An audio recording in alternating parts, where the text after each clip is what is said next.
Hi hello ನಮಸ್ಕಾರ welcome back to my YouTube channel. ಇವತ್ತಿನ video ಬಂದು ನನ್ನ ಹೇರ್ ಟ್ರಾನ್ಸ್ಫಾರ್ಮೇಶನ್ ತಮ್ಮನೇಲಿ ಆಲ್ರೆಡಿ ನೋಡಿರ್ತೀರಾ ಅಂತ ಅನ್ಕೋತೀನಿ. ಇವತ್ತು ನಾನು ಫೈನಲಿ ಹೇರ್ ಸ್ಮೂದನಿಂಗ್ ಮಾಡಿಸ್ತಾ ಇದ್ದೀನಿ ಪರ್ಮನೆಂಟ್ ಆಗಿ. ಇದ್ರದ್ದು ಕಂಪ್ಲೀಟ್ ಪ್ರೊಸೀಜರ್, ಕಾಸ್ಟ್ ಎಷ್ಟಾಗುತ್ತೆ, ಸೈಡ್ ಎಫೆಕ್ಟ್ಸ್ ಏನೇನೆಲ್ಲ ಇರುತ್ತೆ ಅಂತ ನಾನು ವಿಡಿಯೋದಲ್ಲಿ ಹೇಳ್ತಾ ಇರ್ತೀನಿ. ಕಂಪ್ಲೀಟ್ ಆಗಿ ಎಂಡ್ ತನಕ ನೋಡಿ ವಿತೌಟ್ ಸ್ಕಿಪ್. ಬಟ್ ಫಸ್ಟ್ ನನ್ನ ಹೇರ್ ಇವಾಗ ಹೇಗಿದೆ ಅಂತ ತೋರಿಸ್ಬಿಡ್ತೀನಿ. ನನ್ನ ಹೇರ್ ಇವಾಗ ಈ ತರ ಇದೆ, ನೀವು ನೋಡ್ಬೋದು. ತುಂಬಾನೇ ಡ್ರೈ, ಫ್ರಿಜಿ, ಅನ್ಮ್ಯಾನೇಜಬಲ್ ಹೇರ್. ಕರೆಂಟ್ಲಿ ನನಗೆ ತುಂಬಾನೇ ಎಕ್ಸೈಟ್ಮೆಂಟ್ ಇದೆ, ಬಟ್ ಭಯ ಕೂಡ ಇದೆ. ಬಿಕಾಸ್ ಇದರಲ್ಲಿ ತುಂಬಾನೇ ಸೈಡ್ ಎಫೆಕ್ಟ್ಸ್ ಇರುತ್ತೆ. ಏನಂತ ಅಂದ್ರೆ, ನೀವು ಹೇರ್ ಸ್ಟ್ರೈಟ್ನಿಂಗ್ ಆರ್ ಸ್ಮೂದನಿಂಗ್ ಹೋದಾಗ ನಿಮ್ಮ ಹೇರ್ ಟೆಕ್ಸ್ಚರ್ ಏನಿದೆ ಅದಕ್ಕೆ ಫಸ್ಟ್ ಒಂದು ಕ್ರೀಮ್ ಹಾಕ್ತಾರೆ. ಆ ಕ್ರೀಮ್ ಹಾಕಿದಾಗ ಏನಾಗುತ್ತೆ, ನಿಮ್ಮ ಹೇರ್ ಬಾಂಡ್ಸ್ ಎಲ್ಲ ಲೂಸ್ ಆಗುತ್ತೆ. ಅದ್ರ ಮೇಲೆ ಅವರು ಸ್ಟ್ರೈಟ್ನಿಂಗ್ ಅಲ್ಲಿ ಸ್ಟ್ರೈಟ್ ಮಾಡಿದಾಗ ನಿಮ್ಮ ಹೇರ್ ಬಾಂಡ್ಸ್ ಎಲ್ಲ ಬ್ರೇಕ್ ಆಗುತ್ತೆ. ಸೊ ಆ ಹೇರ್ ಬಾಂಡ್ಸ್ ಎಲ್ಲ ಬ್ರೇಕ್ ಆದಾಗ ಅಫ್ಕೋರ್ಸ್ ನಿಮ್ ಹೇರ್, ಈಗ ನೀವು ನೋಡ್ತಾ ಇರ್ಬೋದು, ನಂದು ವಾಲ್ಯೂಮಿನಸ್ ಆಗಿ ಕಾಣಿಸ್ತಾ ಇದೆ, ಲೈಕ್ ದಪ್ಪ ಥಿಕ್ ಆಗಿ ಕಾಣಿಸ್ತಾ ಇದೆ. ಈ ವಾಲ್ಯೂಮ್ ಇರೋದಿಲ್ಲ, ಈ ವಾಲ್ಯೂಮ್ ಕಡಿಮೆ ಆಗುತ್ತೆ, ಲೈಕ್ ಈ ತರ ಚಪ್ಪೆ ತರ ಆಗ್ಬಿಡುತ್ತೆ. ಸೊ ಅದೊಂದು ಭಯ ಇದೆ. ನಮ್ಮ ಹೆರಿಡಿಟಿಯಲ್ಲಿ ನಮ್ಮಮ್ಮ, ಅಕ್ಕ, ಆಂಟಿ ಎಲ್ಲಾರ್ಗು ಹೇರ್ ಇದೇ ರೀತಿ ಇರೋದು, like voluminous hair, thick hair.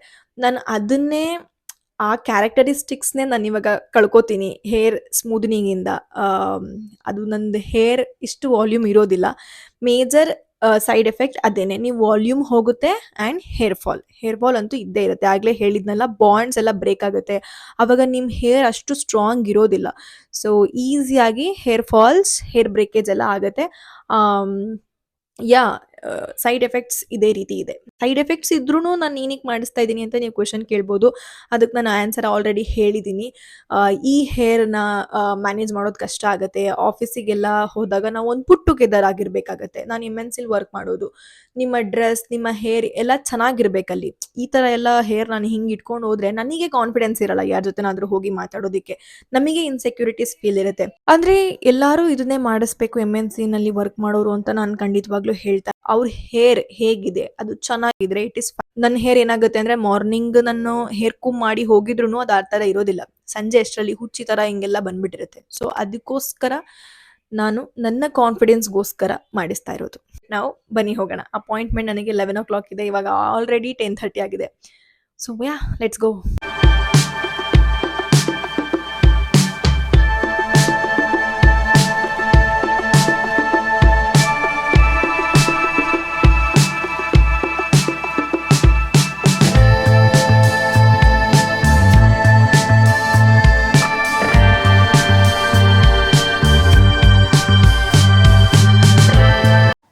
Very first step hair ಸ್ಮೂದನಿಂಗಲ್ಲಿ ಹೇರ್ ವಾಶ್, ಶ್ಯಾಂಪು ಹಾಕಿ ಕ್ಲೀನಾಗಿ ಹೇರ್ ವಾಶ್ ಮಾಡ್ತಾರೆ. ಸೊ ದಟ್ ಯಾವುದಾದ್ರೂ ಡಸ್ಟ್ ಎಲ್ಲ ಇದ್ದರೆ ಅದೆಲ್ಲ ಕ್ಲೀನಾಗಿ ಹೋಗಲಿ ಅಂತ.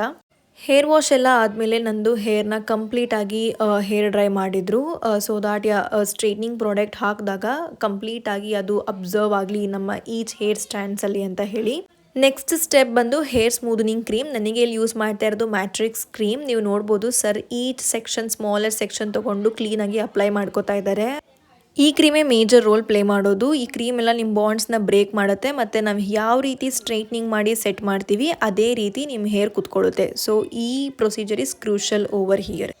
ಸ್ಮಾಲ್ ಸೆಕ್ಷನ್ಸ್ ತೊಗೊಂಡು ಅಪ್ಲೈ ಮಾಡ್ತಾಯಿದ್ರು. ಅದಕ್ಕೇನೆ ಇದು ಸ್ವಲ್ಪ ಜಾಸ್ತಿ ಟೈಮ್ ತೊಗೋತು. ಕಂಪ್ಲೀಟ್ ಪ್ರೊಸೀಜರ್ಗೆ ನನಗೆ 40 minutes ಆಯಿತು. ಅದಾದಮೇಲೆ 20 minutes ವೆಯ್ಟಿಂಗ್ ಪೀರಿಯಡ್ ಇತ್ತು. 20 minutes ಆದಮೇಲೆ ಹೇರ್ ವಾಷಿಂಗ್ ಇತ್ತು. ನನಗಂತೂ ತುಂಬಾ ಬೋರ್ ಆಗ್ತಾಯಿತ್ತು. ಅವ್ರು ಕಾಫಿ ಕೊಟ್ಟಿದ್ರು.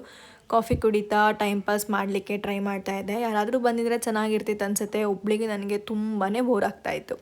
ಅದಾದಮೇಲೆ ನನಗೆ ಹೇರ್ ವಾಶಿಗೆ ಕರ್ಕೊಂಡು ಹೋದರು. ಪ್ರಾಡಕ್ಟ್ ಎಲ್ಲ ಕ್ಲೀನಾಗಿ ವಾಶ್ ಮಾಡಿಕೊಂಡ್ರು. ಅದಾದಮೇಲೆ ಮತ್ತೆ ಹೇರ್ ಡ್ರೈ ಸ್ಟಾರ್ಟ್ ಮಾಡಿಕೊಂಡ್ರು.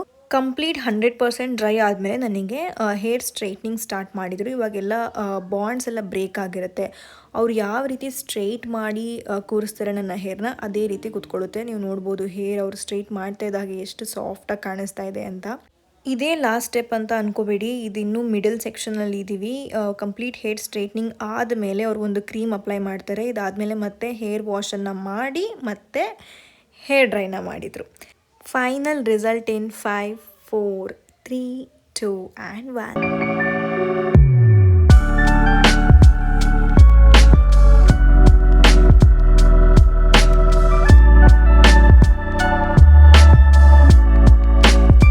ರಿಸಲ್ಟನ್ನು ನೀವೇ ನೋಡಿದ್ರಿ. ಇವಾಗ ಕಾಸ್ಟ್ ವಿಚಾರಕ್ಕೆ ಬರ್ತೀನಿ. ನನಗೆ ಪ್ರೊಸೀಜರ್‌ಗಿಂತ ಮುಂಚೆನೆ ಅವ್ರು ಹೇಳಿದ್ರು 8500 ಆಗುತ್ತೆ ಅಂತ.